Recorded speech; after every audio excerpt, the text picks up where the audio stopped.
Live from the 607, it's the Ocho Duro Parlay Hour, where we're talking everything going on in the world of sports. Join in the conversation on social media with the hashtag ODPH, because here we go. Instead of looking deep inside, every word I have to say, keep it simple. Welcome back for another edition of the ODPH podcast, better known as the Ocho Duro Parlay Hour. What is going on, everybody? Thank you so much for joining us this week. My name is Ken M. Joining me in studio, as always, you know him. He is the co-host. His name is Padawan J. Hello, hello, hello. Inconspicuous by his absence yet again, the senior sports editor of the ODPH. He is your coach. He is my coach. He is the coach, Coach Duffy. Allegedly, he's been traded to the Los Angeles Lakers. Yes. Because at this point, who hasn't been? Yes, that's the rumor we were hearing. So we're trying to get some confirmation on that. But the easiest place to do that is stopping over at odphpodcast.com. And you can join the conversation on social media, whether it's Facebook, whether it's Twitter, whether it's Instagram, Podchaser. Drop a 5-star review while you're there. Good pods, you name it, we are on it. And just use the hashtag ODPHpod, because we have got a lot to talk about in Land of Sports. Yeah. There has been a lot of action since we did a sports show. It's crickets.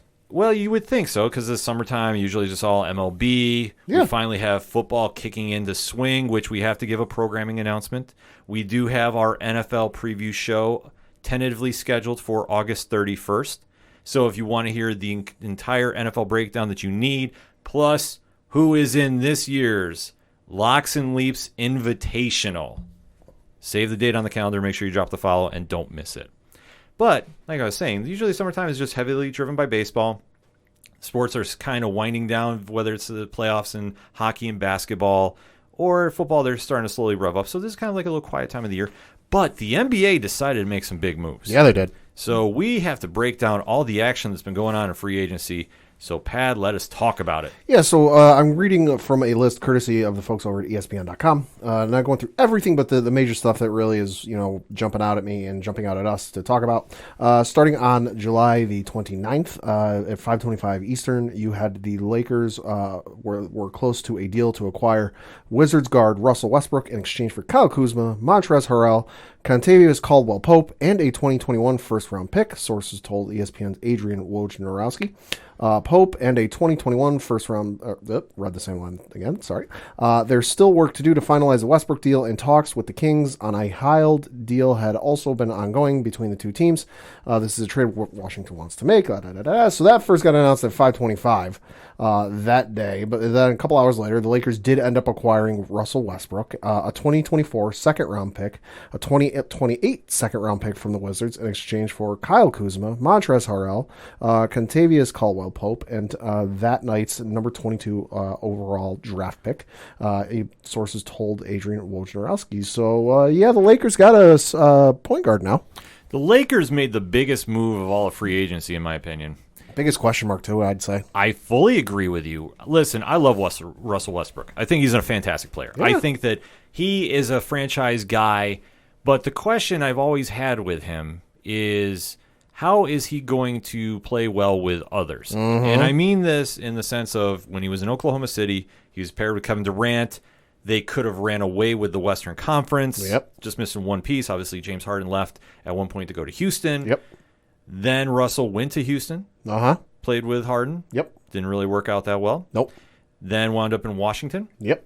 That did not exactly play well, even though he did. Like, he's always averaged big numbers, and we have to stress that too.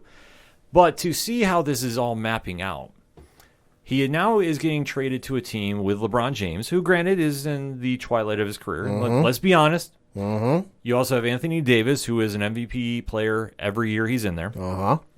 And the question becomes now is how many basketballs can go around to all three of those gentlemen? Yeah. Because in the sense of Brooklyn, and that's one thing that we've always been very critical of, is you have superstar players that like to have the ball in their hands. Oh, yeah. And they like to shoot. Oh, yeah. Russell is not scared to take a game over, try dropping 50 every night, and be the catalyst for that offense. So there's been at least a couple of years where he's averaged for a good portion of the season a triple-double. Yes. For hit, not just, every night. No, like for the season, he was averaging a triple-double. Yeah, so he is going to be somebody that wants the rock every chance he gets. And I get that. If you're an elite basketball player, of course you want the ball in your hands. You don't want to be sitting on the bench. You don't want to be sitting there being a role player. He wants to be the focal point. Mm-hmm. But you walk into a system with LeBron James, and let's face it, I don't care if he's aged, he's still LeBron James. He's still LeBron James, and he's still le GM. Yes. So with that being said, that's somebody you got to share the ball with, which I'm sure LeBron is okay with doing. But the Anthony Davis factor is, I think, the one that we really got to watch. Yeah. Because we really haven't seen Russell paired with a dominant big man since Durant. At least, yeah. But Durant's game is completely different than Davis. Yeah. So how is that going to mesh together?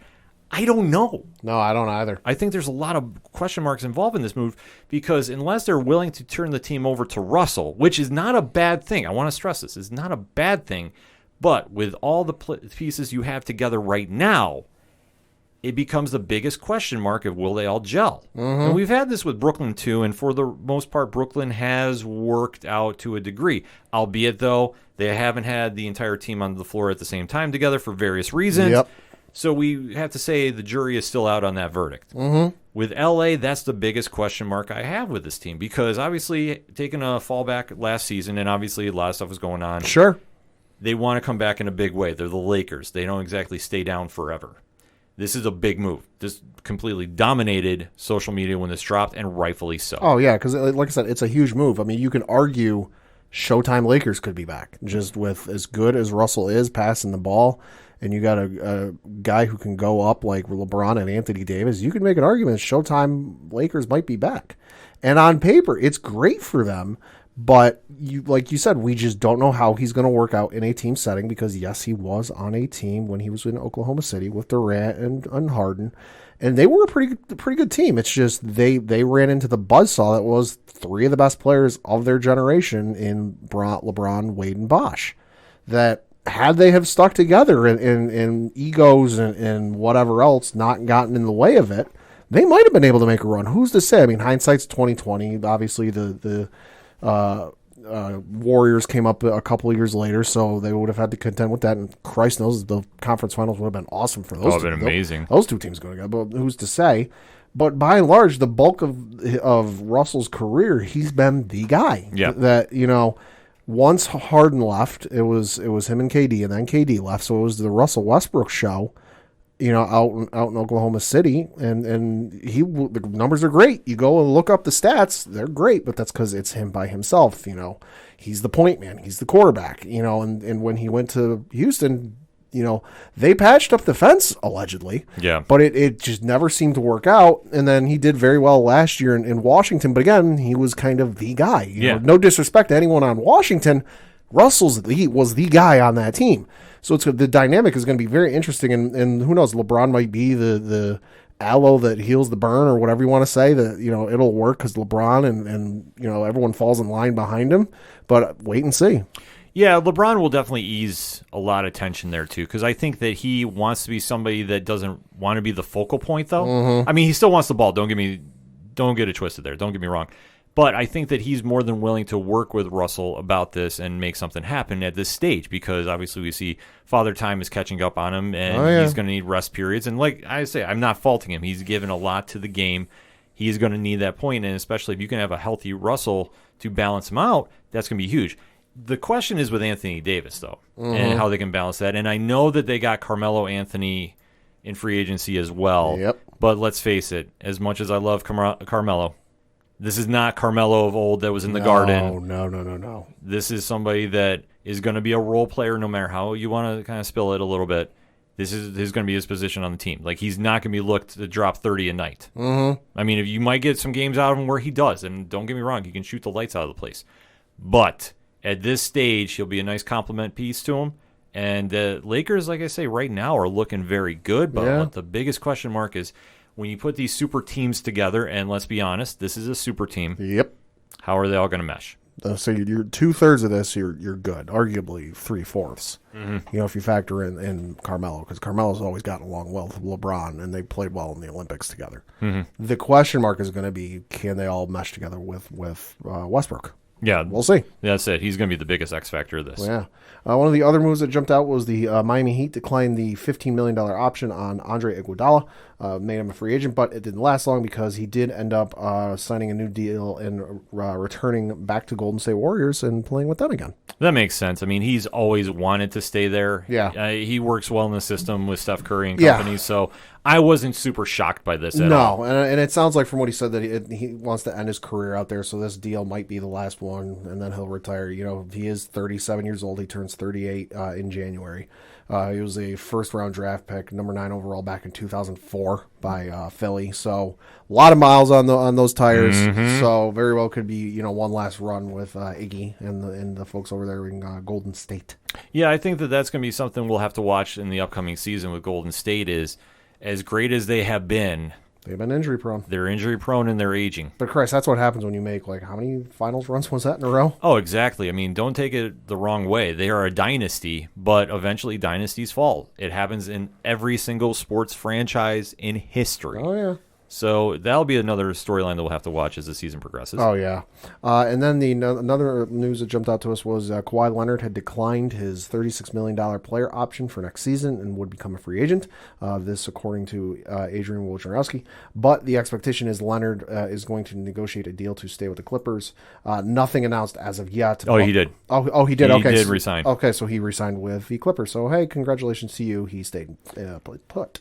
Yeah, which I think is a smart move for the Clippers because they literally moved heaven and earth to accommodate him. Uh-huh. And I think if he had bolted, I think that would have been a messy breakup of epic proportions. Mm-hmm. The fact that he is going to be there and whatever you're going to get out of this team, and the Clippers on paper, listen, they should be in the finals every year. They're very good defensively. They definitely should be. But we have seen just these complete mental breakdowns in the playoffs and where they fall. It's just kind of a weird situation. Mm-hmm. So this is going to be an interesting season coming up for them. Yeah. Clippers got to do something. Uh-huh. I think that they're just too talented, but like we say, it's a weird situation. They just have this mental collapse in the playoffs, no matter how good they are. Yeah, I mean, the hype is there for the fan base in the city of Los Angeles to see the Clippers do something. Yeah. Whatever the Lakers fans might say, there is, I feel like there is excitement for that team. You have to capitalize on it now before people start not giving a shit. Well, to be honest with you, I compare the Clippers to the Mets. I know I'm going to hear some stuff here on ODPH social media. Yeah. But let's face it, though. You've had the dominant franchise in your city, the Lakers, compared to the Yankees. Sure. It's not to say that the Clippers haven't had good runs. Sure. But you have to win a chip. They haven't won a chip. Mm-hmm. It also reminds me of the Blue Jays a couple of years ago when they signed all these huge free agents, Jose Reyes and all these other big name free agents, and I went, holy shit, where are they getting the money? They're going to make a run, and then they were gone.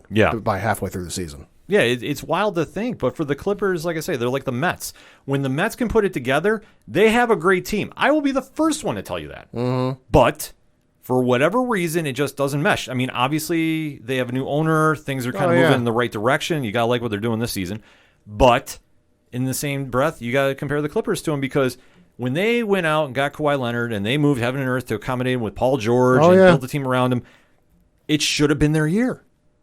And for whatever reason, we get into the playoffs with them, and they show these quick blinks of brilliance. I can't even say flashes. It's a blink because it'll happen one game, and we're like, oh, yeah, the Clippers are back. This is going to be their year. And then, gone. Yeah. So, interesting to see, and like we say with reports, he's signed or is going to sign. It's we haven't got They're the just official dotting the numbers I's and crossing the T's. Exactly, so it's a formality at this stage. But had he left... Yeah. Oh, that would have been ugly. Yeah. Ugly. Yeah. Someone who is not moving and staying put would be Chris Paul, who on August 1st declined his $44 million player option, but didn't last long to re-sign. He re-upped with the Phoenix Suns for a 4-year deal that could be worth up to $120 million, that according to his agents. Smart move on both sides. Chris Paul definitely had a resurgence with Phoenix. And he stabilized Devin Booker and got the best years out of him that we have seen thus far. And I know I should say years, but with him there, you're going to see the best Devin Booker we've seen. Light years. This is a team that is going to be in that conference final talk each year as long as Chris is there and he's healthy and productive. Mm-hmm. He gives that veteran leadership to a young team that needed it and can stabilize when they go through rough waters in the playoffs. Now, albeit, though, when Milwaukee turned it on, it was a different story, but we have to stress, Phoenix is a very young team. The only veteran, really, is Chris Paul. Mm-hmm. And that was his first time in the playoffs, or in the finals, rather, I should say. So there was a lot that was going against him, but they did show when they were in and locked in, they were good. They just made some bad coaching decisions, in my opinion. Yeah. And they did not adjust to what Milwaukee was throwing at them in the finals. But I think that this upcoming season, we'll see a stronger Phoenix team, which is going to be downright scary. Mm-hmm. And then I'm not saying don't pencil them in for the finals yet, but don't say I didn't tell you. Yeah. Another deal was Kyle Lowry leaving Toronto. He is going down to the Miami Heat, signing what is a 3-year contract worth $90 million. See, this is an interesting story because I know before we were going to air, there was some talk, and I don't have the official news story out. The NBA was investigating about tampering. About messy. About the deals there in New Orleans and Chicago. It's like, because if it's tampering, that means they were trying to make deals and talk before the accepted time period. Yeah, because there's like a date and a time where, like, okay, after this time on this date, you can start talking, and if you do before that, you're tampering. Yeah, it's kind of like this weird gray area. Yeah. Because it's hard to really track down, but there was some talk that the deals were not officially going through, and like I said, I'm trying to get a little more confirmation on that. Well, yeah, I mean, you see this a lot of times when NBA free agency is getting ready to start, where, you know, you'll hear deals of like so-and-so is going to sign with Milwaukee, but it's not like intends to. You know, like the wording is very specific that, like, okay, this is what we're hearing, that like they have a handshake agreement in place that they're going to as soon as they are legally, you know, and legally by the NBA rules, allowed to do so and not get in trouble for it, which it sounds like they might have gone against those rules. Well, it's tough to really track down and kind of figure out what's going on with that, because it is just weird of how they're trying to break it down and talk about it. And as I'm showing Pat the article from CBS Sports, so there is a little bit of investigation going on with that. I don't think it's going to be anything really that's going to completely cancel the deal. I'd be shocked if it did, because the deals have been canceled for a lot less. Yeah, that's what I say. It's always weird when deals are canceled in the NBA, but like I said, according to the article reading on CBSSports.com, to quote, the NBA has opened an investigation on 2 possible instances of tampering in the offseason. Kyle Lowry's sign and trade to Miami, and Lonzo Ball sign and trade to Chicago Bulls, according to Woj and Ramona Shelburne of ESPN. So this is coming from CBSSports.com. So that's going to be something we'll watch. But I tell you what, if Kyle does go to Miami, and I think all signs are going to say when this is all said and done, he's there, that team got a lot scarier. Yeah, just a little bit. And I think that'll be a huge win for them. Because, you know, Jimmy Butler's still there. And he just needed one more piece to get him over the hump. Miami is going to be looking downright scary. Yeah. So I expect them to be contending fully going into the playoffs next season. Yeah. And like you mentioned, Lonzo Ball is leaving the New Orleans Pelicans and signed a 4-year, $85 million deal with the Chicago Bulls in a sign-in trade, according to his agent, Rich Paul. The deal could turn into a 3-way swap that lands Devontae Graham in New Orleans, according to ESPN's Ramona Shelburne. Maybe it's just because of my lack of watching the NBA. Is Lonzo Ball really worth $85 million?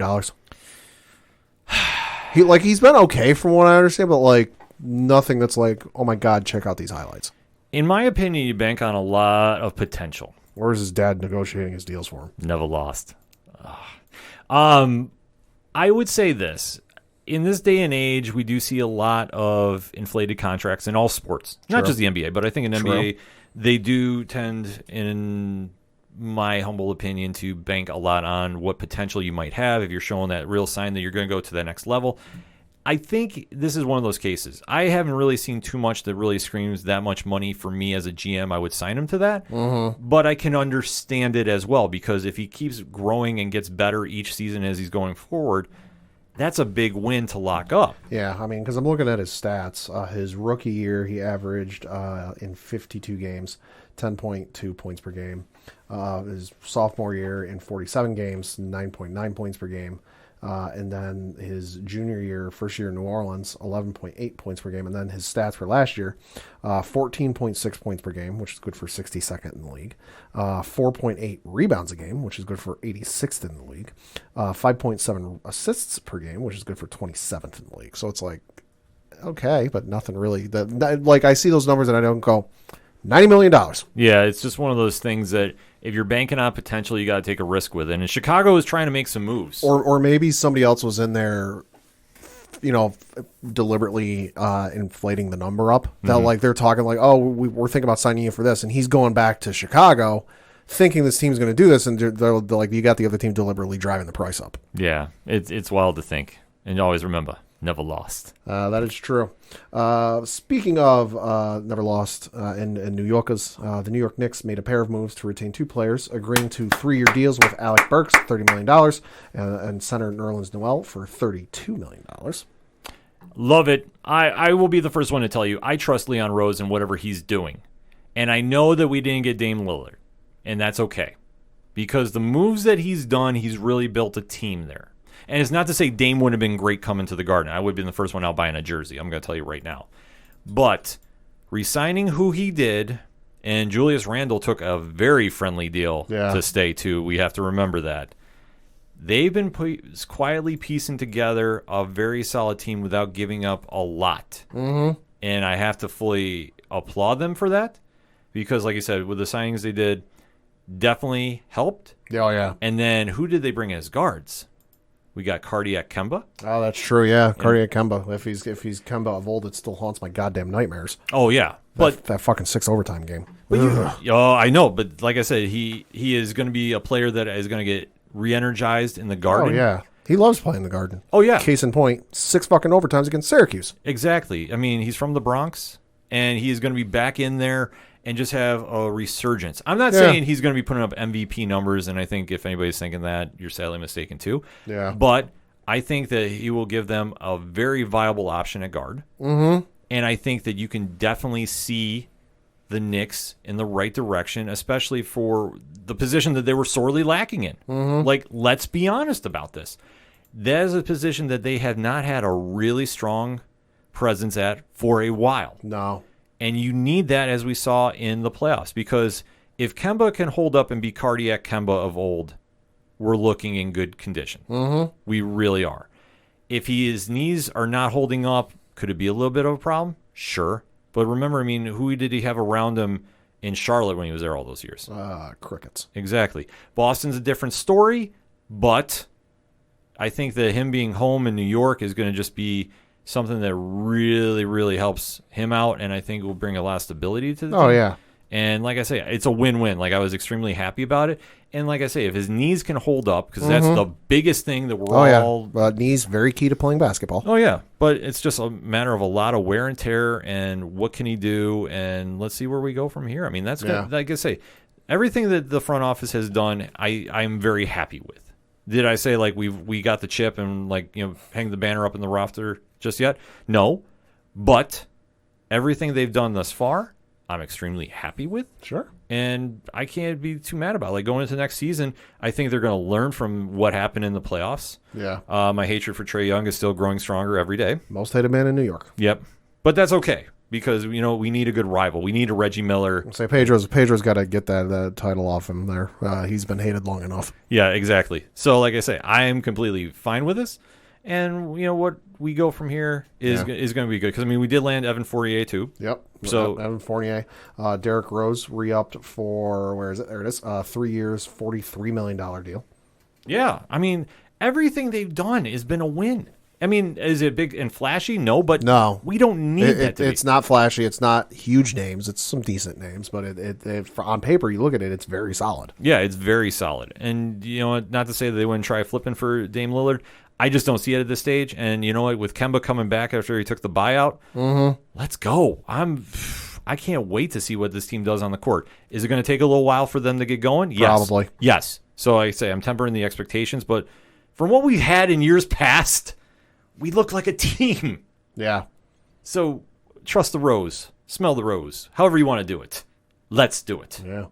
Speaking of smelling things, Jimmy Butler's smelling some money, signing a 4-year, $184 million extension to stay with Miami. Ooh, baby. Well, they know that he's the franchise guy there now. Mm-hmm. So you got to just let it go. Yeah. And like I say, that him being there has brought a new element to that team that they haven't had since LeBron's been there. Yeah. In my opinion. Yeah. Like, I'm sorry. Like, after the big three imploded, they were kind of lost without identity.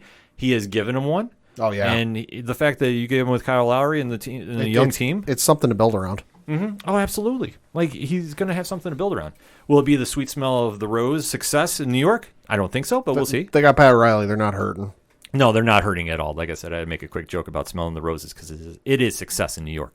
But with Miami, though, you can't go wrong with that either. So I think it's a big win for them, and especially bringing him back. Mm-hmm. You had to re-up him. Yeah, some more deals that happened. These two are probably the biggest wait what for me, the entire free agency thus far.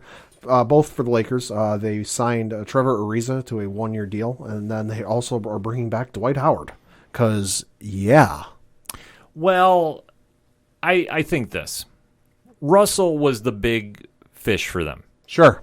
But they had to go get some depth in the Anthony Davis situation. Sure, but their average age on their bench just went up about 4 years. Oh, I'll grant you that. Because I think I saw over the weekend that like the average age for the Lakers player is like 35 or 36 now. Yeah. Which makes them one of the oldest in the NBA. Yes. But that's why I say it is something that they added for depth, for cheap. Mm-hmm. And for, like I said, the deals weren't huge, and I shouldn't say cheap because it's millions, but still.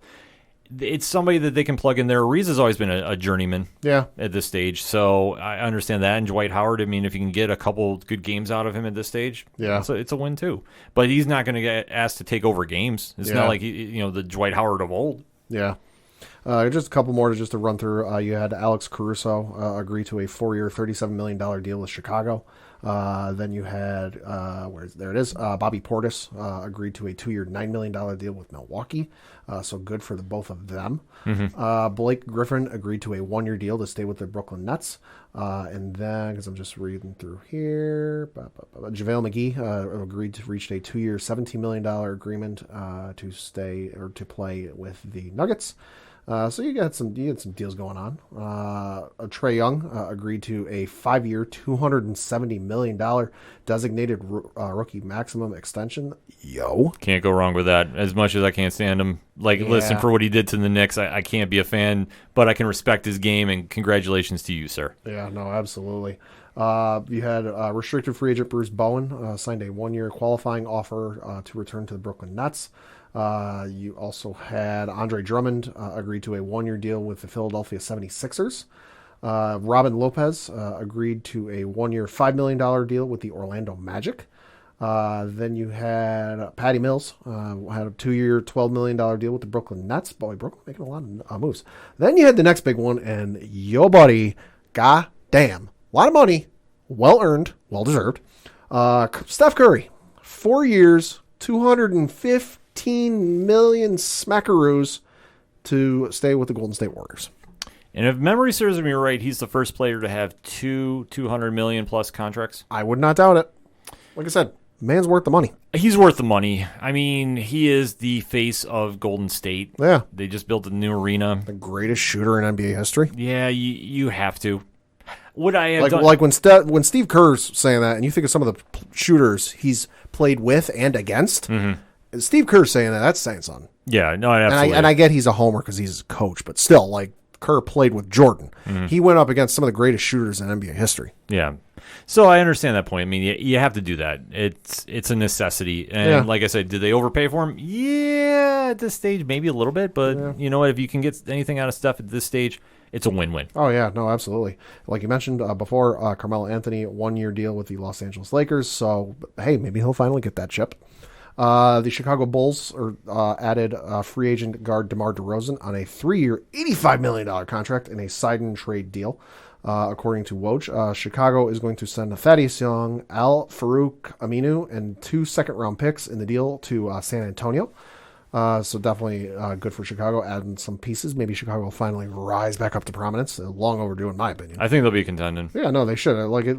There's one thing that should be right in the NBA. It's Chicago contending. It's just weird when they're not contending in the NBA. Yeah, it's something that we know from the dynasty that was the Jordan era, and it's kind of see them not really rebound to that level. I mean, when they had Derrick Rose there until he was starting to have his injuries, they were on that path. But to see him kind of bounce back, it'll be interesting to see just what new team steps in to the spotlight there, and especially in this day and age with the NBA. I mean, we've seen teams come out of nowhere that you don't need a super team to go into a deep run in the playoffs. We're talking about Milwaukee and Phoenix, obviously. Yeah. So it'd be nice to see if they can actually put it together. But like we say, sometimes when it's on paper, it just doesn't work. Yeah. And then like we mentioned, Kemba Walker agreed to a buyout with the Oklahoma City Thunder and has signed with the New York Knicks. So, hey, good for them, in my opinion, if you ask me. Yeah. Victor Oladipo agreed to a 1-year deal with the Miami Heat. So sticking down there. If he can be healthy, that's a huge, huge steal for them. Yeah, oh yeah. Huge. This one was very interesting. After medical consultation, 7-time All-Star forward LaMarcus Aldridge is seriously considering a return to the NBA for the 2021-22 season, according to ESPN. Sources told ESPN's Adrian Wojnarowski. Aldridge retired with Brooklyn in mid-April with heart concerns, but is exploring the possibility of resuming his 15-year career. So, hey, if he's able to do it, good for him. If he's healthy and he can be consistently healthy, yes. The heart ain't nothing to fuck with, though. Exactly. Like I say, I understand he had to retire because of those issues. So if he is okay and he will be okay post, I'm fine with it. Yeah, and then as part of a 5-team trade, Spencer Dinwiddie is headed to the Washington Wizards on a 3-year, $62 million contract via a sign-and trade. This according to Woj. Washington will send Chandler Hutchinson, a 2022 second-round pick, to San Antonio, while Brooklyn is getting a 2024 second and a 2025 pick swap from the Wizards. Washington's draft night trades, netting them Aaron Holiday and the number 31 pick Isaiah Todd, with the Indiana Pacers, who received the number 22 pick Isaiah Jackson.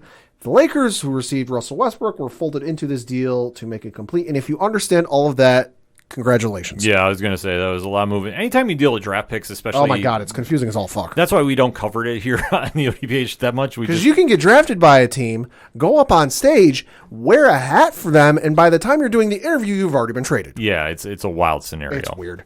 And like you mentioned, Julius Randle signed a 4-year, $117 million extension.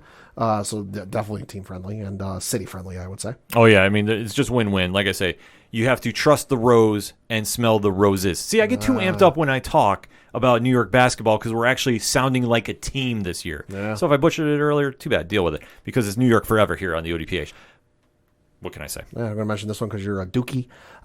Memphis Grizzlies agreed to trade guard Grayson Allen to the Milwaukee Bucks for guard Sam Merrill and 2 future second-round picks. Got to admit, did not know he was still playing.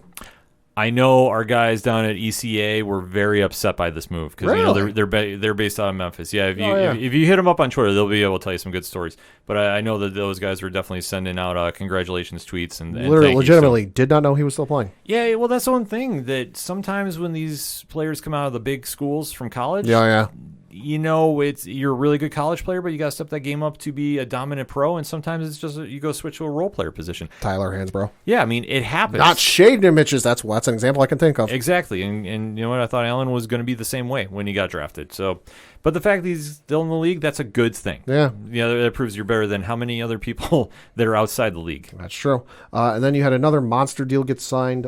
Kevin Durant planning to sign a 4-year, $198 million contract extension with the Brooklyn Nets sometime after he becomes eligible this past weekend. His manager, Rich Kleinman, told Woj, after missing the 2019-2020 season due to a torn Achilles, Durant averaged 26.9 points, 7.1 rebounds, and 5.6 assists last season with the Nets.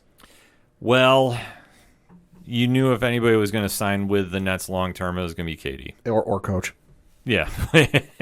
We haven't seen Coach, so like I said, maybe he's going to get traded there. That deal makes a lot of sense. Oh, yeah. Because if anybody's staying put, out of the 3, it's going to be him. Yeah. I don't think they'll have all 3 of them by the end of next season. He's got the most level head on his shoulders of that starting 5.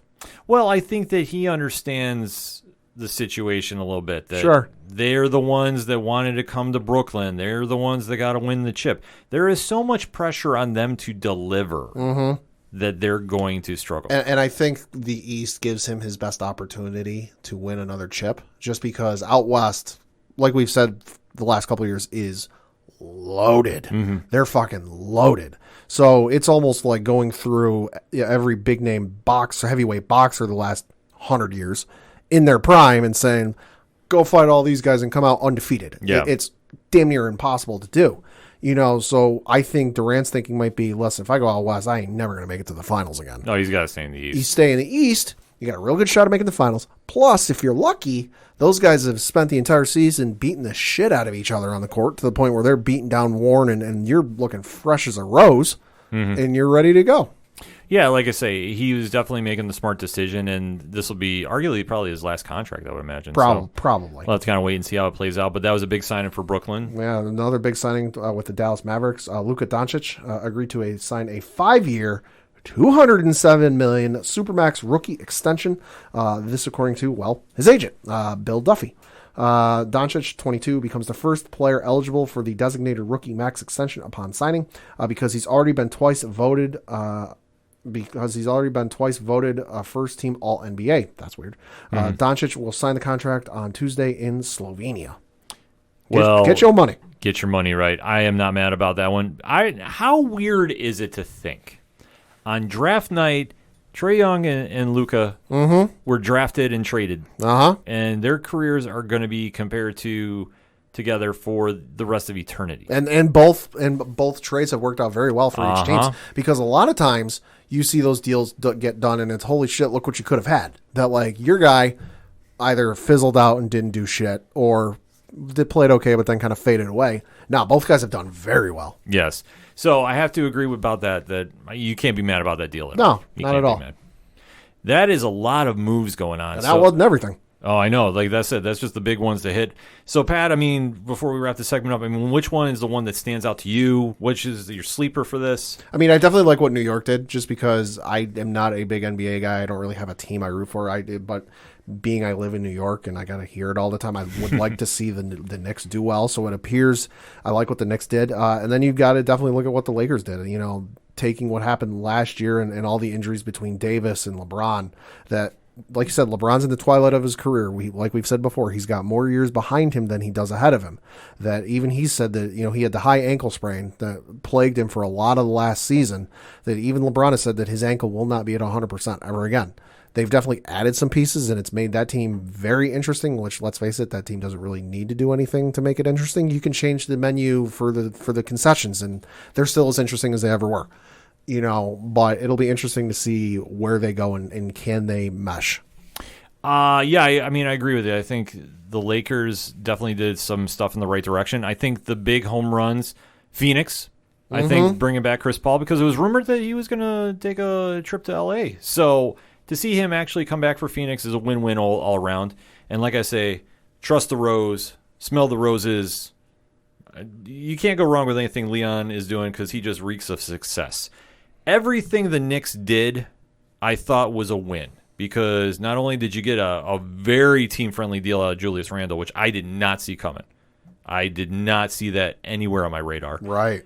The fact you re-upped him, you got Burks coming back, Derrick Rose, and then you land Evan Fournier, and you got Cardiac Kemba, who, that's a big X factor too, of how his knees are going to balance out. But I think that will help them in the long run, because they didn't get rid of any of their big draft picks. No. They still have a good young nucleus to build around. I think it's a win-win for them. And I think that this is a step in the right direction. Like I say, am I going to pencil them in for the finals? No. Right. But could I see them possibly getting there? Maybe. Yeah. It just depends on how well they mesh together. But they have to have somebody step up in the playoffs, because that's the one thing that killed us this year. It's the one thing that Randall got cold at the wrong time, and we needed somebody else to balance him out, and Derrick Rose can only do so much, but it is what it is. And as for sleeper picks, Oladapo there in Miami. Oh, yeah. Yeah, Oladipo, Or Oladipo, rather. I thought that he is a game changer if he's completely healthy. And I think that he could be somebody with Jimmy Butler, and if Kyle Lowry's down there too, that could be a scary three, let alone the rest of that team. Yeah. So with Oladipo, it just depends on what you're going to get out of him. Yeah. So many moves going on, but we gave you our picks. Now we want to hear yours, so hit us up on a hashtag ODPHpod. What is your thoughts about all the NBA free agency? Did you love your moves for your team? Did you hate them, and why? Let's have that discussion, shall we? We're going to take a quick break. We'll be right back. Hello? Hi. I'm just calling today to see. Who is this? This is Shane from the Good Game Guys. I'm not interested. I haven't even told you what it's about yet. Take me off your list. Okay. Goodbye. Son of a. Devon, these cold calls aren't working, and I feel stupid. All I want is to get people excited about our show, The Good Game Guys, being available every Sunday morning on Apple, Spotify, Google, or wherever they get their podcasts. Because how else are people going to know that we cover the latest in video game news and do routine interviews with some of the best folks in the podcast community? They won't unless I make more calls. So. Hello? Hi, this is Shane from the Good Game Guys. How are you today? Follow us on Twitter at Good Game Guys Pod. Coming back for another segment on this edition of the ODPH podcast, and let us talk some UFC action. Yeah. So this past weekend was UFC 265 live from Houston, Texas. Big main card and a little bit of question marks about where we're going next in a couple divisions. So we're just going to talk about the 3 fights and the main card that stood out to us. Sure. So, Pat, let's break it down. So the first fight we're going to talk about was in the welterweight division, where you had Vicente Luque defeat Michael Chiesa via submission and the Darce choke, which I got to admit, don't see all that often. You don't see that often, and he buzzsawed through him. Like, that was 3 minutes and 25 seconds in the first round. Yeah, for Chiesa to get subbed that quick, I had to do a double take because he is extremely well-grounded on, and the fact he got subbed, I was like, are you kidding me? But huge win for Luque. And now the question is, where does he go from here? Say, because he is on a rather nice win streak since his loss to Stephen Thompson via unanimous decision back at UFC 244 in November of 2019. He has gone in a 4 fight win streak, knocking out Nico Price via doctor stoppage. Yeah, it's a tough one. In May of 2020. Knocking out Randy Brown via knee and punches at Fight Night in August of 2020. Submitted some dude named Tyron Woodley at UFC 260 back in March of this year. And then, as we mentioned, submitted Michael Chiesa. Same choke twice in a row. Wow. Submitted Tyron Woodley with a Darce choke as well. But he submitted Michael Chiesa this past weekend. So it's not a nice little win streak he's got going there. It's a good win streak. Is it going to get him in the top 5? Yes, as it did. And then the question becomes, where do we go from here? Well, because that is for the, like I said, the welterweight division, where Kamaru Usman is the champ. The number 1 ranked fighter is Colby Covington. Number 2 is Gilbert Burns. 3 is Leon Edwards. And then you've got the aforementioned Vicente Luque at the number 4 position. Man, this is a tough one. Although, like we say, with UFC and AEW, rankings matter. Yeah, it's just a wild scenario where Luque, could I see him jump the line? In all honesty, yes, I could. Do I think it will happen? No. And I think that it's kind of just like a wild scenario about who he should get next. The guy that jumps out to me, though, is give him Leon Edwards. Yeah, I was like, because I'm looking at Kamaru Usman's Wikipedia page. And we do know that Vicente called him out over the weekend, which, let's face it, no disrespect to Vicente. I still pick Usman in that fight. There's only one person I pick against Usman that would beat him, and that's, well, his own parents. But you've got Usman scheduled to rematch against Colby Covington for the UFC Welterweight Championship on November 6th, 2021 at UFC 268. Ooh, that's right before my birthday. Yeah, so that fight is locked and loaded, but you can definitely get some contender fights going in that scenario. Yeah, because that's a lot of time between now and then to hold up what Vincente's got going on. Yeah, but him and Leon Edwards would do. I would understand this. Or Burns. Burns would make a lot of sense as well. Edwards is a tough situation because I think he should get the title shot. I mean, he's been on that long of a win streak. And like I say, I know he's not an exciting fighter by any means, but you got to give the devil his due. He should be getting a shot. I mean, I know he had the 1-0 contest. Yeah. But still, he is a guy that is not going to move the needle for you, but he will go into fights and he will battle. Yeah, I'm looking at Leon Edwards' record. He won his last fight against Nate Diaz by unanimous decision. There was the aforementioned no contest against Bilal Muhammad. That was for the accidental eye poke. Prior to that, though, he had not lost since losing to Kamaru Usman on the 19th of December 2015. So if you don't count the no contest, he's on a 1, 2, 3, 4, 5, 6, 7, 8, 9 fight win streak. Yeah. Yo. It's wild.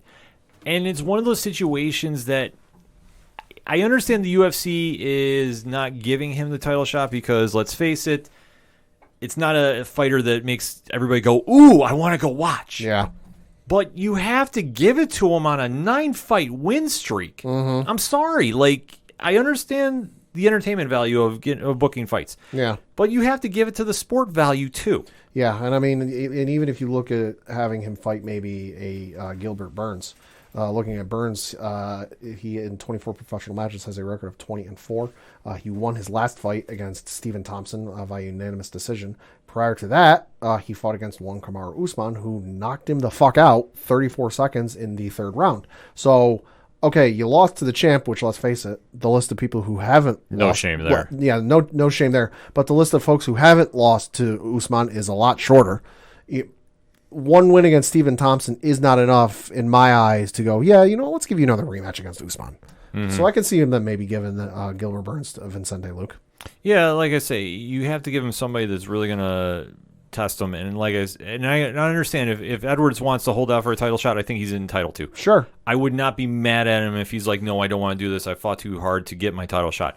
I fully understand that. Mm-hmm. So at the same time, if you beat Luque, there's no question you have to give the shot to Edwards. Sure. It doesn't matter who the champion is. You have to give him.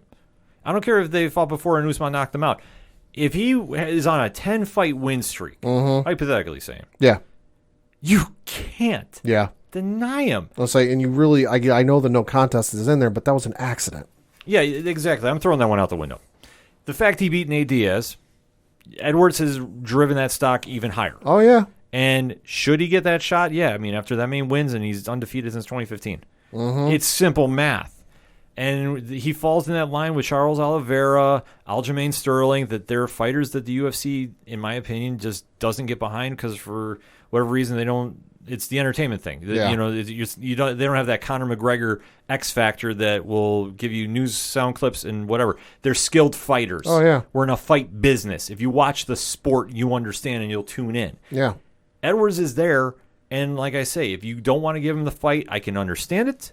But I think that if you give him Luque and he beats Luque, it's a done deal. Yeah, and like you said, there's no shame in losing to Kamaru Usman. Only one person has beaten him. That was back in 2013, and that was his second professional fight. Yeah, so it's a no-brainer to me. That's the fight you should make.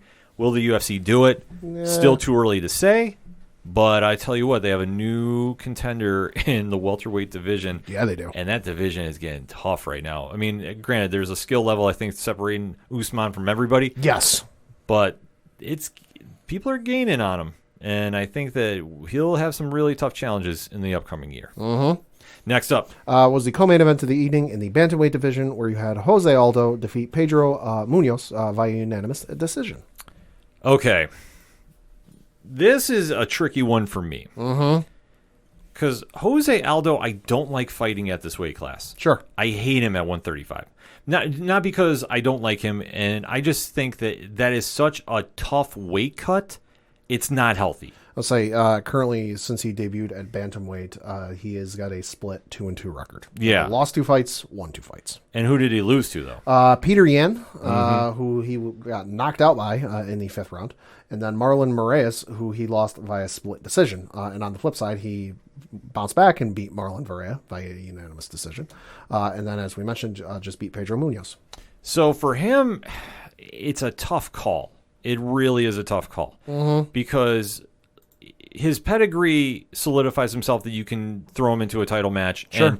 And I wouldn't be as angry about it as like if somebody else had jumped the line, because we all know that Jose Aldo was the king of the featherweights for a long time. Yeah. He's currently ranked number 5 in the bantamweight division. But for the king of the featherweights, you kind of have to look at him and say, all right, we could possibly pencil you in. Now, albeit, though, we do know that the Aljamain Sterling-Peter Yan fight is tentatively scheduled for later this year. The end of October. The end of October. Thank you. So that the title shot talk that everybody was immediately saying after the fight, it's on the horizon, but it's not in the immediate future. Exactly. You have to put it on hold. There are some fights that you can make with Jose Aldo if you want to keep him at that division. We do know, I mean, Corey Sandhagen is one, Rob Font, which I think that's the fight you go with. Yeah, so the rankings are Aljamain Sterling is currently your champion. The number one ranked fighter is Peter Yan. Like we mentioned, they're scheduled to face each other in October. You've got TJ Dillashaw at number 2, and number 3 is Corey Sandhagen. They both just fought each other a couple of weeks ago. And then number 4 is Rob Font, who has not, whose last fight was against Cody Garbrandt on May 22nd of this year. He won the bout via unanimous decision. Yeah, so I think the Font fight would be a good one. Font, or then or if Font doesn't feel like doing it, you can give him to Dillashaw or Sandhagen. Well, the Dillashaw one is tricky because in a lot of people's eyes, Sandhagen won that one. Sure. And it went to the judges, obviously. You know how that goes. Uh-huh. So would it be more of a rating boost if you had Aldo Dillashaw? Yeah. I mean, it's a feather, and if somebody goes up against him and defeats him, it's definitely a feather in their cap. Yeah, it's still noteworthy. I did hear some talk, and I can't remember if it was Chael Sonnen or another UFC fighter was talking about the idea of Conor's next fight. And I understand I understand this, but they did bring up a point, and like I said, I want to say it was Chael. I forget who it was. Please hit me up on OD Parlay Hour on Twitter and let me know who it was if you will feel like correcting me. They said, what if Aldo went back up? Okay. And he went to 155. Okay. Lo and behold, his arch nemesis, Conor McGregor. Well, yeah. And that is a fight that I think would move the needle. Yeah, let's say they never ran it back after Conor knocked him out 13 seconds into the first round. Okay, that was for the featherweight championship. Conor knocked him out with a punch. They never ran it back. Yeah, so there is some history. You can definitely sell a storyline there. I wouldn't object to that. No. Just because, for me, I think Aldo's weight cut, it does scare me a little bit. Sure. And I'm saying I'm looking for fighter's health. I mean, if he's healthy at 135, sure. He doesn't look it to me, in my own opinion. Sure. But, I'm not a doctor. I just do a podcast. So that being said, I think that that's a fight you could do if you really are amping up trying to bring Conor back. I mean, albeit, though, he's not doing any favors to himself via social media. No. Don't even want to get into that. Don't even really want to talk about him lately. So, depending on what the UFC is feeling.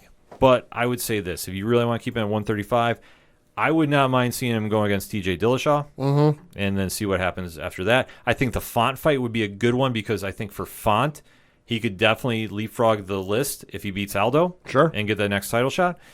A lot of question marks you have at bantamweight, but, I mean, they definitely have some contenders, and the division is finally on the rise. Yeah. And then your main event was in the heavyweight division for the interim heavyweight UFC heavyweight championship, where you had Derek Lewis, internet favorite, taking on Cyril Gane, where Cyril defeated Derek Lewis 4 minutes and 11 seconds into the third round via TKO. And now Gane is the new interim heavyweight champion. Uh-huh. So this fight went a lot of ways that people thought.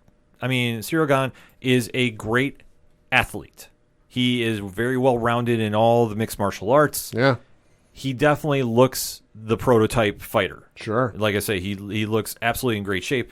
Derek Lewis, listen, we all love Derek Lewis because Derek Lewis cuts amazing sound bites, and he can turn the lights out at any given time if he can land the punch. However, Gane just pressed him the entire fight, and it was, I hate saying embarrassing, but I think it's just, maybe it was being in front of the hometown crowd for Derek Lewis. Could be. Emotions got to him. He just did not look like he belonged in that cage, in my opinion.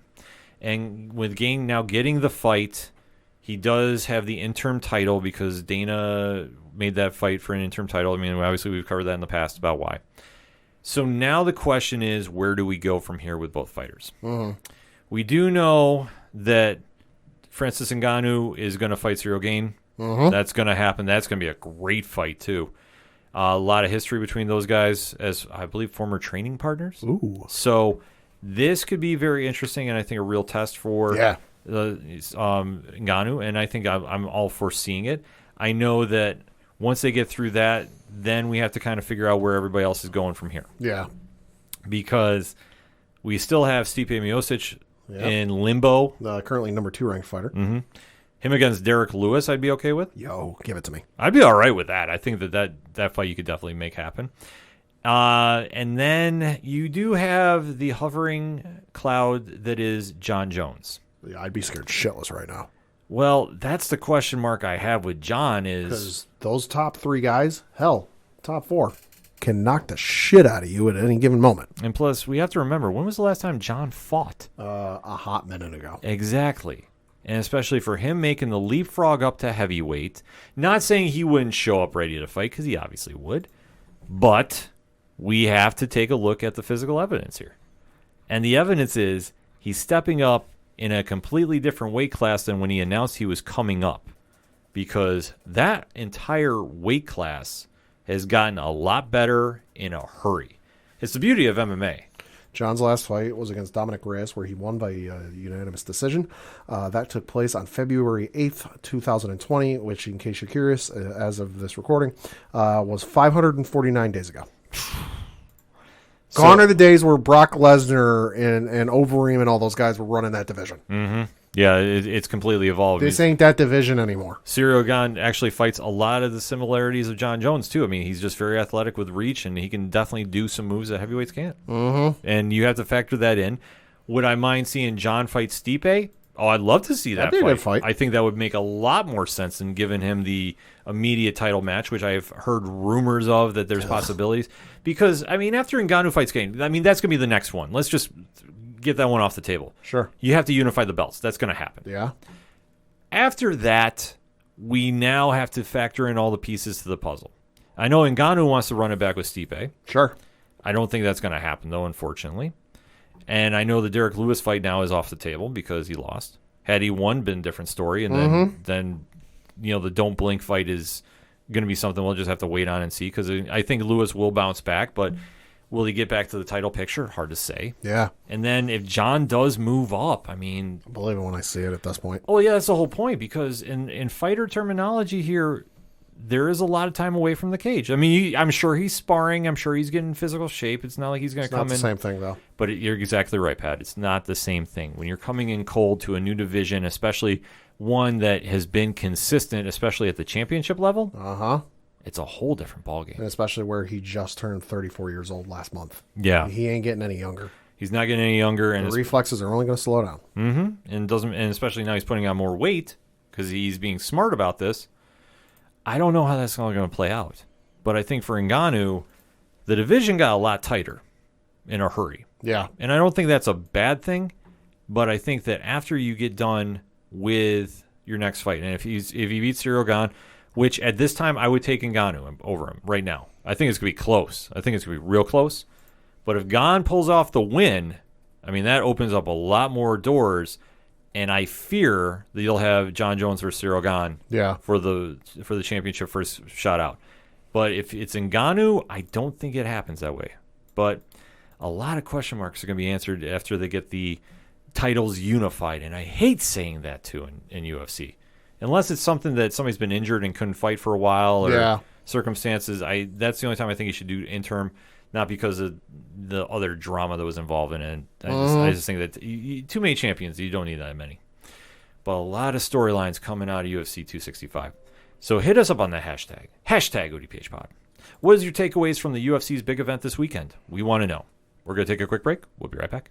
Are you tired of watching the same old awesome movies? Are B movies more your style? Then the folks over at They Call This a Movie have you covered. Join us every Thursday as we review the worst of the worst in sci-fi, action, comedy, and more.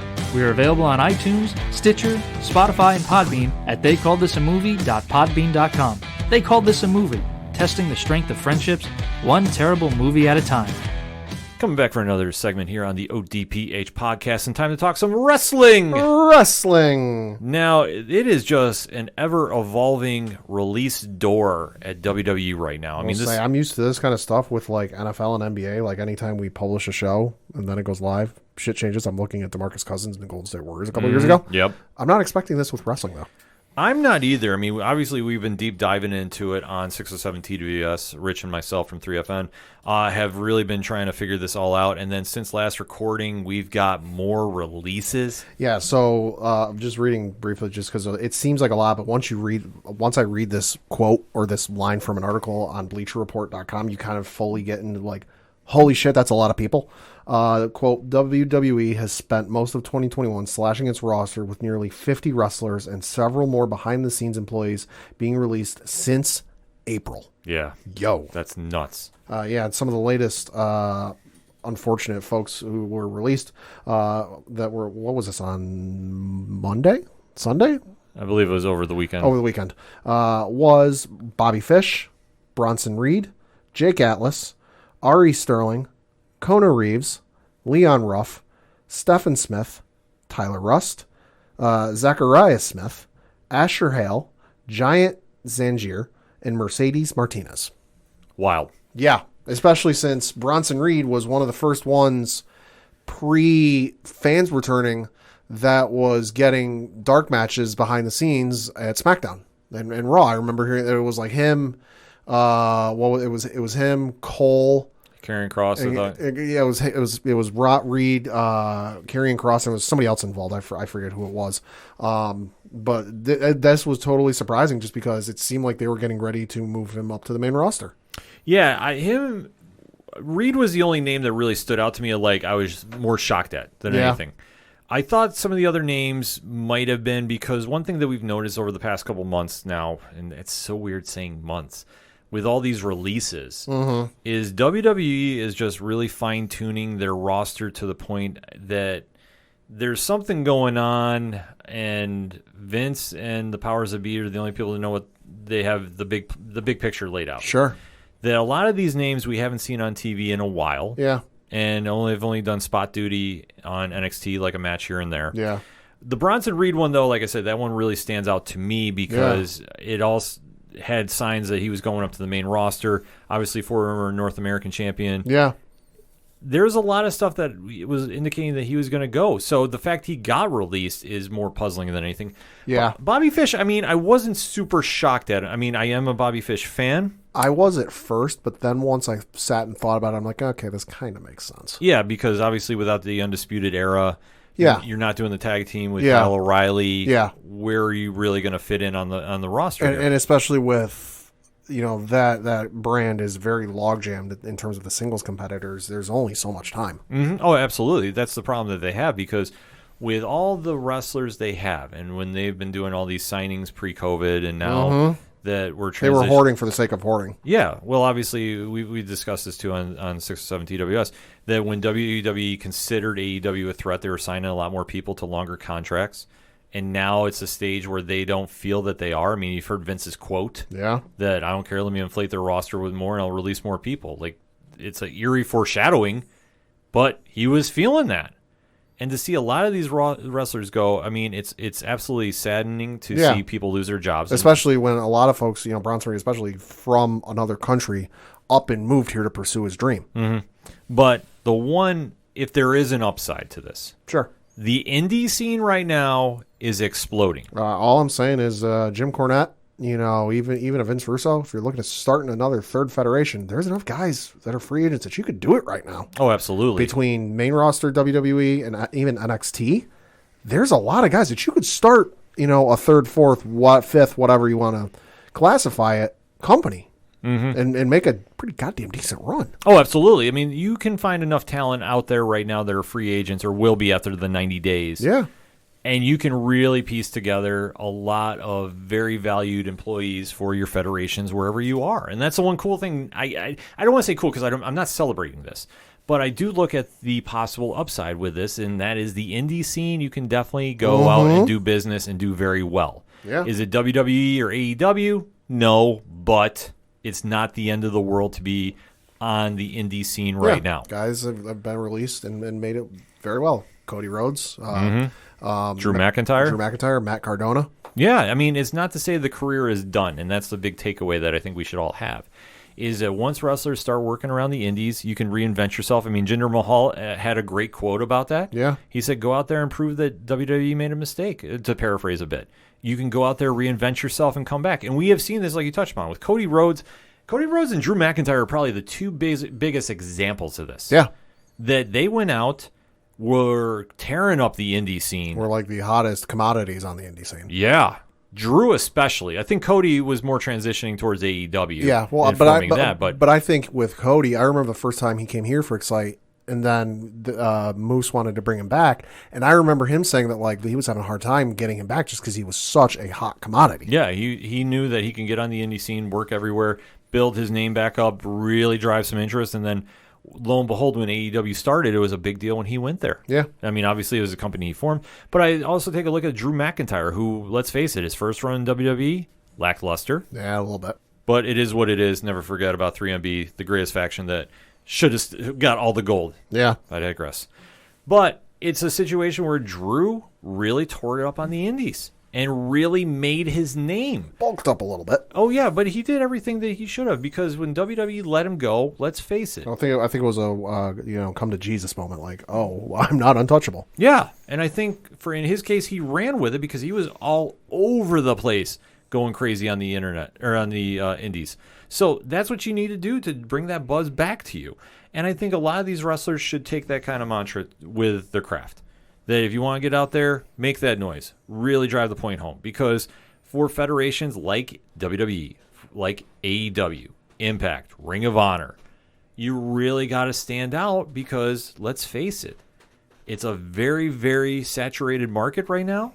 But to really drive the point home, it's not to say somebody can't sneak in there and make some noise and really get the internet buzzing, and then lo and behold, who do we see back on cable TV wrestling on the weekends? Mm-hmm. It's a crazy time right now, but for WWE, there's a lot of uncertainty, I guess, with all these releases. That everybody's saying, when is it going to stop? And yeah. We've seen all the big names get released. It's like almost anybody's untouchable. Yeah. Or not anybody's untouchable.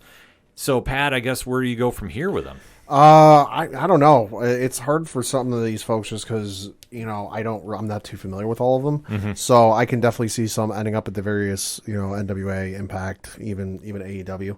I think some of them, though, might, just work the indie scenes and build up their reputation and go from there. I think Bronson Reed is one of the names that'll definitely end up someplace. I think somebody like Bobby Fish, ROH maybe. Yeah, I could definitely see him going back to ROH. Bronson Reed will be a very interesting one. I wouldn't mind seeing him go to Impact, to be honest with you. Yeah. Because I think he could flourish there. And you never know. I mean, the sky is the limit for him because he has so much upside, especially for being a guy his size and how he can move. Yeah. It's wild to think that he got released. But like we say, with Vince, you never really know what the big picture is going to be with him. Mm-hmm. And I know there's a lot of speculation about NXT is rumored to be getting an entire facelift. Yeah. It's not going to be the same old NXT. Yeah. Until we actually see something, I don't want to comment on it. Yeah. Because, let's face it, you hear a lot of people making up rumors about what they think is going to go on. Some have a little more steam behind them, but we really don't know. We still have an NXT on this week. Uh-huh. It doesn't look like anything's changing. They have still a big takeover event coming on. Yeah, no, I mean, they've got a great show tonight as we record. You've got Kyle O'Reilly and Adam Cole meeting face to face with William Regal moderating the two or mediating the two. You've got Raquel Gonzalez breaking her silence following Dakota Kai's attack. You've got Ilya Dragunov making his first NXT appearance. Let's go. Give it to me, the fucking Mad Russian. You've got Odyssey Jones battling Trey Baxter in the NXT Breakout Tournament semifinal match. And then they're giving a special look at Karrion Kross's chaotic rivalry with Samoa Joe. So it's still a pretty good show tonight. Yeah, pretty solid show all around. And then going into TakeOver, that's still going to be a big event. And then we have to watch and see what happens after that.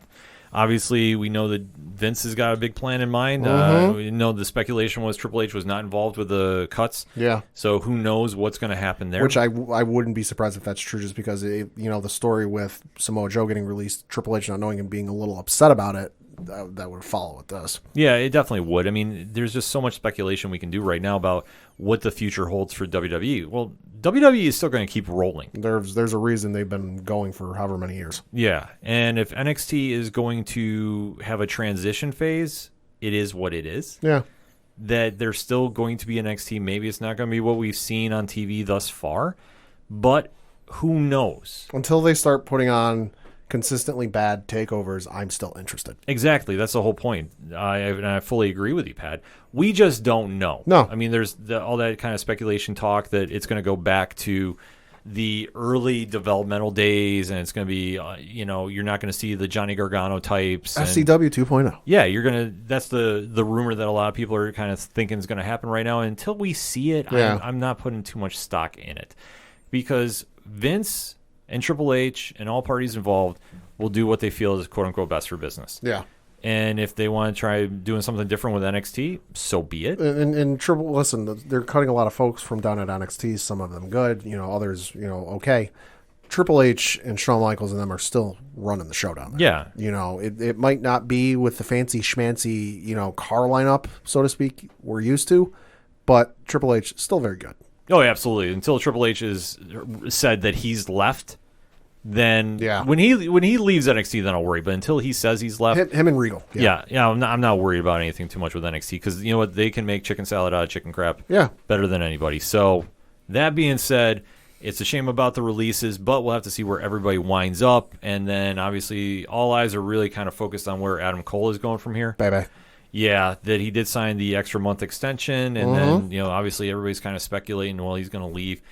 I will believe that when I see it, because I think they're grooming him for bigger things on the main roster. Especially he just had a meeting, what was it, this week or last week, with Vince backstage at Raw. Yeah, so I will believe that when I see it, but I could definitely see him winding up on SmackDown. Yeah. The Friday after the NXT TakeOver show. I can see that. Be a new face-to-face Roman. Yeah, because unless they want to have him debut on AEW Rampage, because that could possibly happen, we do know that this week AEW is rolling out another show, 10 p.m. Eastern Standard Time on TNT, and eventually it's going to be going to TBS. But this is going to be a complement show to Dynamite. We do know that Mark Henry is on the commentating duty. We do know that it's allegedly supposed to be fight-focused. Okay. So the only thing I've been able to really track down is one match has been announced, and that's Britt Baker taking on Red Velvet. Okay. So, Pat, I know you're not the big AEW guy. Nope. And we don't shy away from that here. But what do you think about them having another TV show on? I mean, okay. They seem to have their ship going with AEW Dynamite. I know they've got the YouTube shows, which are fine. Is it really time for another show? I don't think so. Just because it doesn't, like, you've got your ship going where they think they want it going, but to me, it doesn't seem like it's going in the right direction, where I can't tell you what the hell they're doing or what they're planning. I mean, you go from pushing Adam Page to the moon and being the next great thing to, he's the number one contender, but he's not facing Kenny Omega at our next pay-per-view. Like, wait, what? It just doesn't make any sense. I feel like it's doing a show now is the cart before the horse, but this could be because of contracts and you have to do something by a certain date. So I don't know.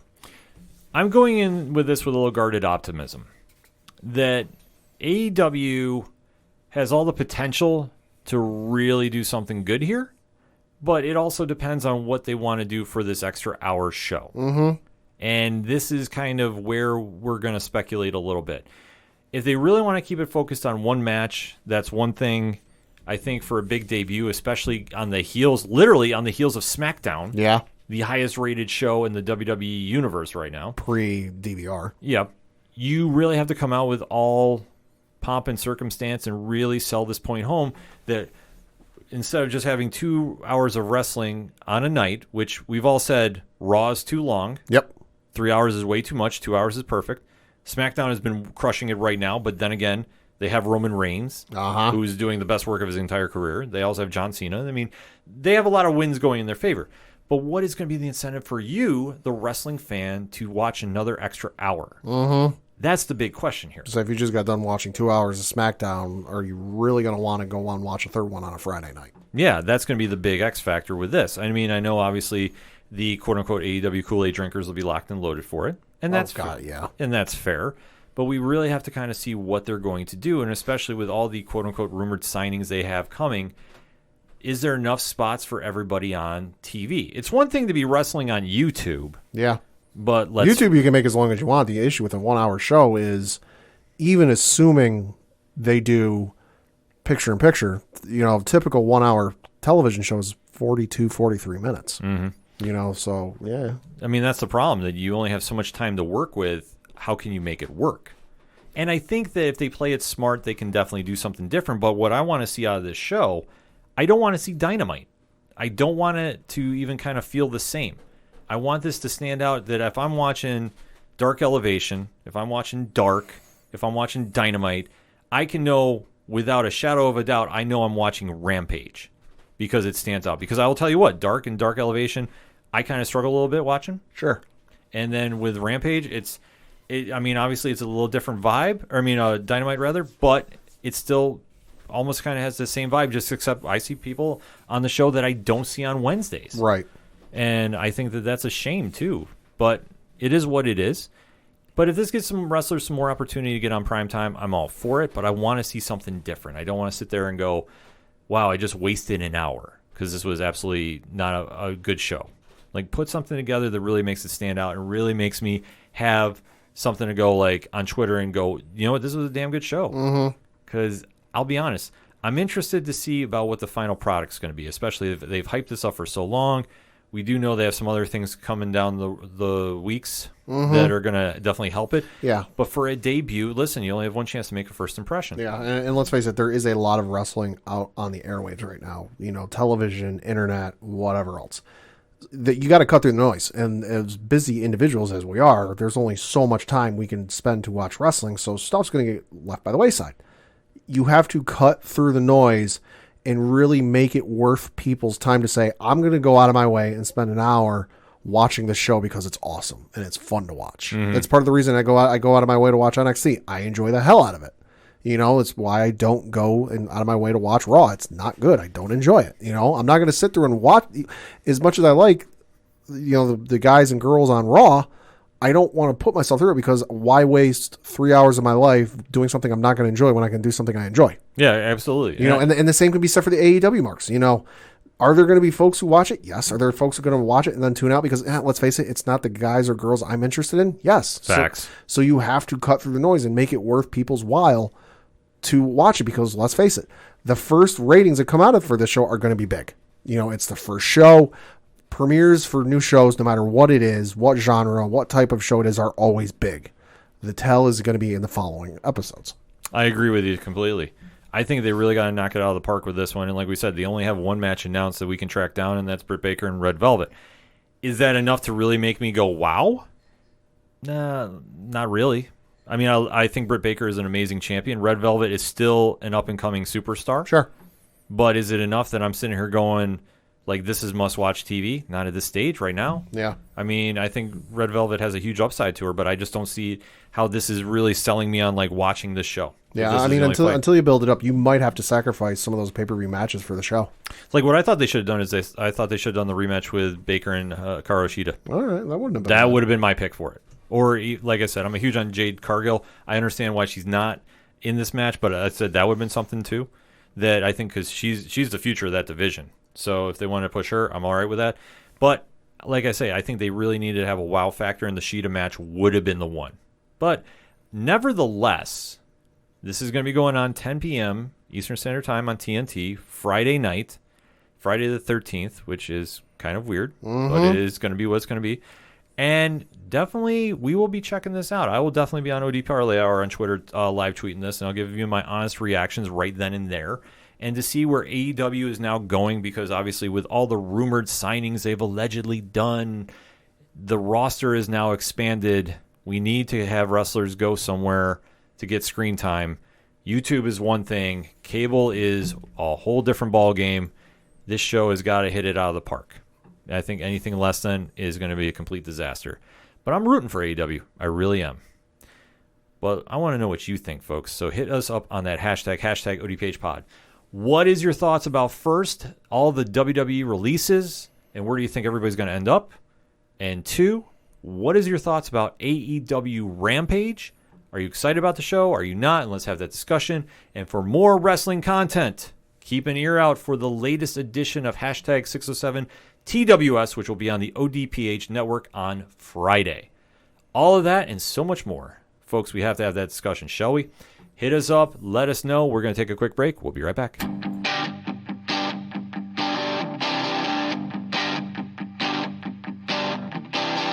This is Tom from Tom Joe Lou, This is Matt from Sideroom Sounds. and you're listening to ODPH Podcast. Wanna go where no one knows my name, to the desert, the oceans, or the plains. 'Cause I wanna go. Coming back for the final segment on this edition of the ODPH podcast. Pad, what you got for that local minute? I got to talk some Big Ups and Rumble Ponies news because they are home this week. They're playing a 1, 2, 3, 4, 5, 6 game series against the Hartford Yard Goats. Game times are Tuesday and Wednesday of this week, 6:35 Eastern. 6:35 Eastern as well on Thursday. Friday, 7:05 Eastern. Saturday, 6:35 Eastern, and then Sunday, game time, 1:05 Eastern. More information, tickets, and promo information, because I got some good promos going on, bingrp.com, and you'll definitely want to get out and see them this weekend, because after that, they're on a 2-week road trip and do not return home until their next home game after this set is on the 31st of August. Yeah, so definitely make sure to get out there and support those Rumble Ponies. Yeah. For me, I got to talk about a little Excite Wrestling. Yeah. So this past weekend, we had Sorry We're Open live from the X. Fans back in the building. It's been a hot minute since we had it. And they decided to drop a little bombshell on us as well. They aired the card on Twitch. So for the first time in a long time, I am not saying we were kind of pushing them about this, but maybe somebody read the ODPH Instagram. They decided to go live with the card, which is super excited to see. It was a fun time and seeing fans back in the X, solid card. And they did make some announcements about future dates, but the big one that's on the calendar right now is September 12th at the X. Tales from the Dark Order, 2 p.m. doors open, 3 p.m. bell time. Evil Uno from AEW and Fuego del Sol will both be in attendance for the card. And they are selling tickets like hotcakes right now, folks. So if you want more information, don't miss out on the show if you can make it live. Or make sure to drop them a follow on Twitch, and you can be able to see the show if you're not able to make it in attendance. But if you are, you don't want to miss this card because, like I said, tickets are making a lot of rounds. ExciteWrestling.com for more information on that, or hit them up on Facebook because they are very, very responsive about that. And let me tell you this, they did announce who's coming in November, Pad. Yeah. Your Game Changer Wrestling World Champion, Ooh. the King of the Deathmatch, Ooh. Matt Cardona. Nice. Yes, except I don't recognize him as the King of the Deathmatch. There's only one king, and that's Nick Gage. Damn it. But a lot of stuff, big win for Excite, so definitely shout out Johnny Moose and company down there, put on a great time. It was cool being in attendance. Like I said, the dog went. He had a great time, too, as well. Good. So a lot of fun there. So definitely ExciteWrestling.com for more information. Can't plug those guys enough. Yeah. So let's round these bases and take the show home, Pad. What you got? Got to talk a little soccer. Not the biggest soccer fan, but this one definitely caught my eyes and the eyes of the entire world because it was all over social media when it happened. But Lionel Messi, one of the best players soccer players in the world, if not the best, depends on who you ask, leaving Barcelona, who he has spent his entire 20-year career internationally with, leaving them, a tearful goodbye, won a boatload of championships and awards and trophies and all that sort of stuff, but he's leaving them, and he's going to be playing over with the team Paris Saint-Germain.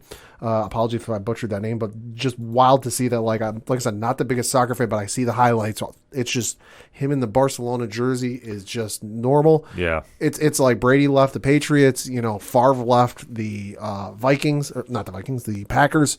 Gretzky left the Oilers. They're just sometimes that you just see something and it just looks weird. I agree with you. Hearing about him leaving and a tearful press conference he had, man, that was tough to watch. Yeah. Wild to see. It still hasn't sunk in he's not going to be wearing that jersey. Yeah, but no, I'm going over to PSG, so definitely should be excited about that. Yeah, definitely have to check that out to see him play there, man. But still, it hasn't sunk in. Yeah. But one thing that has sunk in for yours truly is my quarterback is not leaving town anytime soon. Nope. It was announced that Josh Allen, quarterback of those Buffalo Bills, signed a 6-year extension with $150 million guaranteed of a $258 million deal. Dollar bills, y'all. Wow. So this is very, very crazy. We knew that he was going to get paid. We knew he was not going to leave Buffalo. It was just, I hate saying like a formality, but it kind of was. Yeah. But for the amount of money he got, holy smokes, man. And we know it's an extension. It's kind of structured in the same vein as Patrick Mahomes' deal to Kansas City. So there is some wiggle room for cap money. So I know the next question everybody had was about Stephon Diggs. We will cross that when we get to it, but I think that Brandon Beane has definitely pulled off a hell of a deal here. And, Pat, what is your thoughts on this contract? I mean, it's absolutely batshit crazy. Just that many years and that much dollars, just for somebody who hasn't been in the league all that long. That I think it's an inflation from the Patrick Mahomes contract. I mean, it's like you saw with baseball. What was it? Bryce Harper got that monster contract. Then Mike Trout got that monster contract, and Giancarlo Stanton before them. Once you have that one big contract for a position in a sport, that's kind of like the benchmark and going from there. Is he worth money? Yes. Is he worth necessarily that much money? To be determined. I mean, he's a very good quarterback. He's definitely improved over the couple of years he's been in the league. But is he necessarily worth all that money? I don't know. Time will tell. Had he have won a championship and an MVP and all these other accolades and awards, sure, you can make that argument. But the thing is he hasn't yet. So time will tell. Yeah, I agree with you. I mean, I always say I will never be mad about players getting their money, and he definitely got paid, especially in the sport of football, because let's face it, it's always a life-threatening sport every time you play it. It is what it is. Like, you can't sugarcoat that. But to see him get his money, and definitely the deal is going to work in. So like I say, it's an extension, so he's going to be in Buffalo for the next 8 years. And it is win now or go home, basically. But this was one of the biggest question marks we had about the season is what was going to happen here, because now the focus shifts to Baltimore and Cleveland respectively. Right. Lamar Jackson and Baker Mayfield are up for contracts as well. So I don't know what's going to happen there, and I just can't really wrap my head around anybody getting more money, but it's going to happen. Oh, yeah. And it's just a matter of, is the player really worth that much to the team? And like I say, how they're structuring these extensions does work in the favor. Yeah, I'm sorry, because I'm looking now for the Buffalo Bills salary cap this year. They are currently, where are they? That's next year. Hold on, I got to go back 1 year. Oh, no problem. For the league, Buffalo is currently 28th in the league, going from least they're 28th in the league. They have it looks like $24 million in cap space. But you look at their breakdown, obviously, surprise, surprise, Josh Allen is the number one player on their salary cap. Not too big of a cap hit. He's $10.2 million, $103.4 million in dead cap space. Yeah. 2022, it gets a little bit better. He's only cap hit of $17.1 million, and then dead cap of $8.7 million. Then it gets interesting because 2023, I think, is when the deal starts kicking in. He is a cap hit of $39.7 million, which is rough math is double what the second player is in Diggs. Yeah. And then in a dead cap hit, he is a $77.3 million dead cap hit. And then the year after that, it don't get any better. He is a cap hit of $41.7 million and a dead cap hit of $38 million, just about even. Yeah, it's wild to think about how these contracts break down, but this is something the Bills needed to do. And if he was going to leave, this would have been destructive to the franchise. Unless you're a Bills fan, you don't understand how much he is beloved in Buffalo.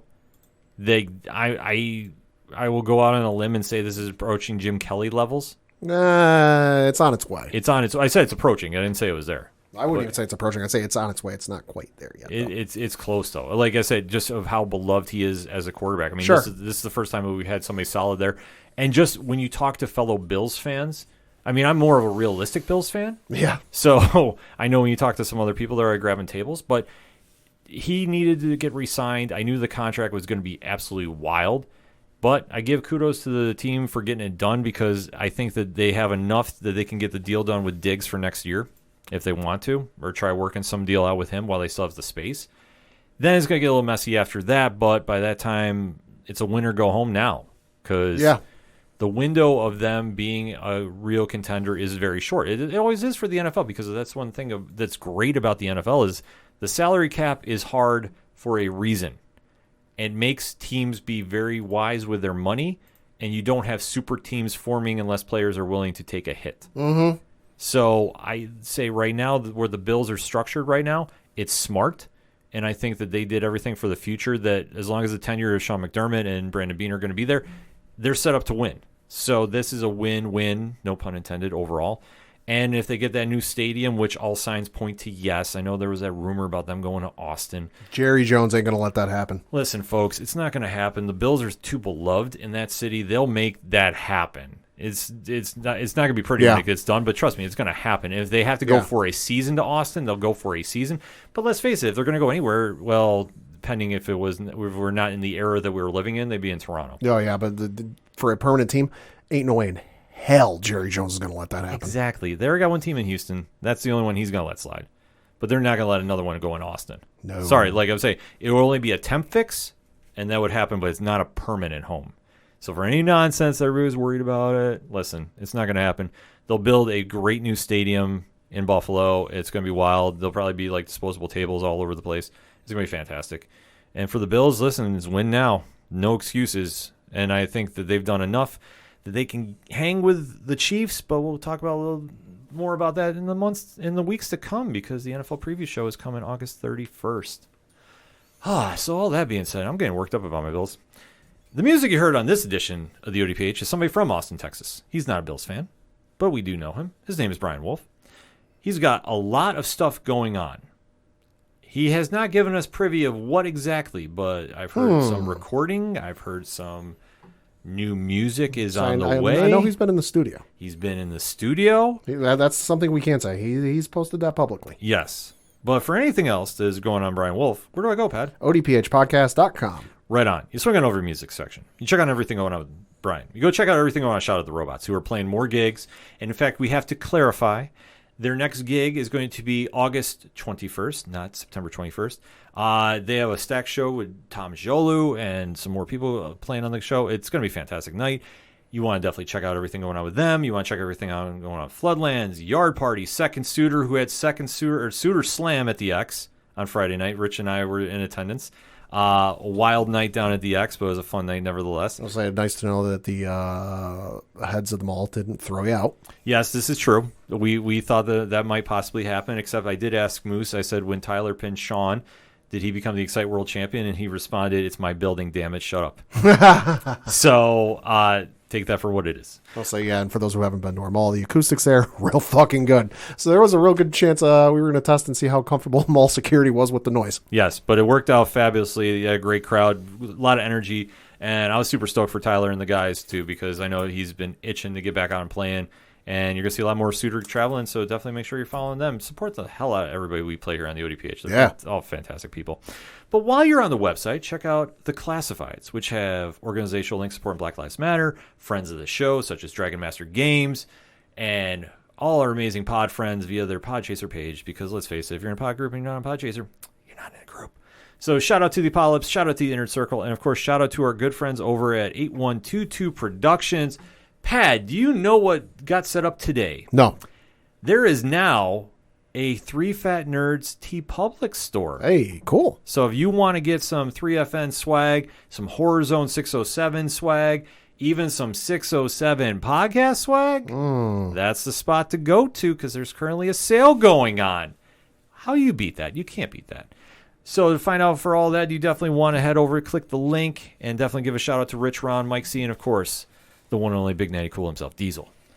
All of that links to everything we are doing at the ODPH, because we do have more comic blogs coming out too as well. In fact, tomorrow's WWF themed. I'll give a little spoiler, so you don't want to miss on that. All that and so much more. ODPHpodcast.com. That is all I got for this week. Wow, that was a mouthful. So for the one and only Padawan J. Fuck the Astros. That's my boy. I'm your host, Ken M. Thank you, as always, for listening to the ODPH podcast, better known as the Ocho Duro Parlay Hour. We'll see you next time.